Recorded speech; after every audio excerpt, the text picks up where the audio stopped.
how do you cut distractions off if they're your parents or close family members? Move, honey. But I just talked about that. If even Abraham was asked to move away from his father's house and his father's people. Sorry, I have a lot of kids in my house. I'm sure you can hear them. Even Abraham was asked to leave his father's house and his people. There's a time to minimize contact, or you can, if you cannot cut them off completely, you can minimize the avenues for engagement. You can minimize the time periods for engagement. And there's something I was taught. You can be in a space where you cannot minimize the engagement. You cannot cut them off. Take it like a work situation. It teaches you that when you are going to enter the place and you know that these are the kind of people you're going to meet there, you imagine that you're zipping yourself up in a straitjacket. You know, those jackets that go all around you. So you zip yourself in there mentally and you enter the space knowing that with a mindset of nothing anybody says here or nothing they do is going to harm me. So you're kind of mentally prepared for their onslaught and then you push it away. It works. And Charlotte, what would you advise young ladies in this meeting who would meet aunties who say, hey, you're getting to 30, you're aging and you're not married, and they're meeting them at family gatherings? Should they stop going to these family gatherings? What should their posture be to their aunties and their family members who are consistently drowning them in the conversation that is making them feel? Petra, I don't know why you're asking me this question, because you know that my cheeky nature is always fighting my Christian nature. Yeah, the perfect answer. And you know, those aunties, if they ask me that question, they'll get an answer they won't like. Auntie, I'm just waiting for you to bring the husband from the shop for me and I'll marry him. Since you are so wise, you can certainly find me one. Okay. I think we can talk about the recovery plan. What's the storm plan? No, storm plan. So just to summarize, a storm plan. We talked about being prepared, knowing that anything can happen, anything can go wrong. You pray. You go to God first. That's your starting point. Crisis is coming, run to God. And then you think and you come up with a plan. And then you act on the plan. So you pray. You ask God for direction. God, what should I do? I can see this crisis coming. How am I going to get to the point of surviving this crisis? And not just surviving, thriving after this crisis. God always answers. He'll give you direction. And then you now think. Even God says, come, let's reason together. So there's a place for thinking. You calm your spirit, you calm your mind, you create a heart that is receptive to hear from God. You trust your instinct. You reflect on previous storms you have survived. And then you create your plan. And now this is it. You are in an abusive marriage. You can see a storm. That is, you are in a storm or there's a bigger storm coming. You must plan an exit route. Every time you are in a storm, they tell you what are the means of escape. What is a safe place?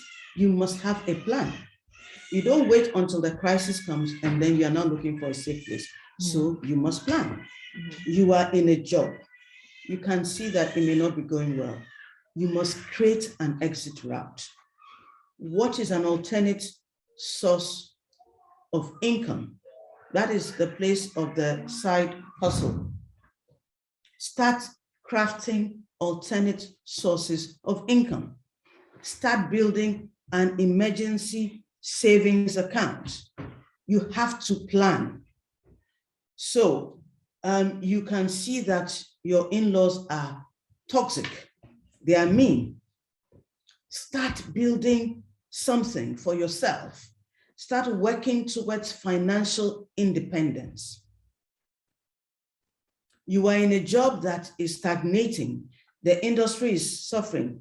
Start something on the side. You must have a plan.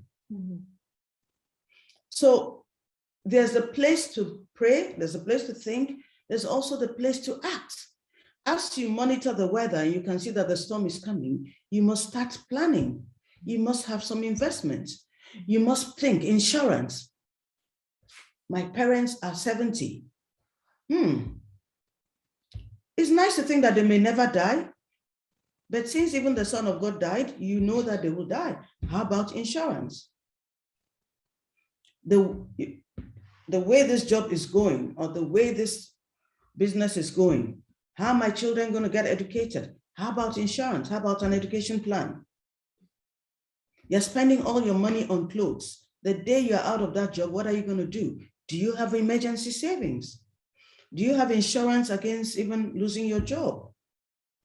You need to start planning. You need to come up with something. You cannot just sit and be watching the environment and you see the storm coming and you're doing nothing. Even if you don't see it coming, it is some things are inevitable in life. A health crisis may come. What is the plan? Do you have health insurance? Sitting and doing nothing is dumb. Even with Noah, when God told Noah that there was a storm going to come, I am sending rain on the earth, he told him to build an ark. Noah had to build a safe place, a place of provision. He had to take action. So why are you sitting there doing nothing and thinking it will never come? It may come. But even with the mindset of faith, God says faith without works is that you must take some action. So it's always important to start coming up with a plan. What is my alternate source of income?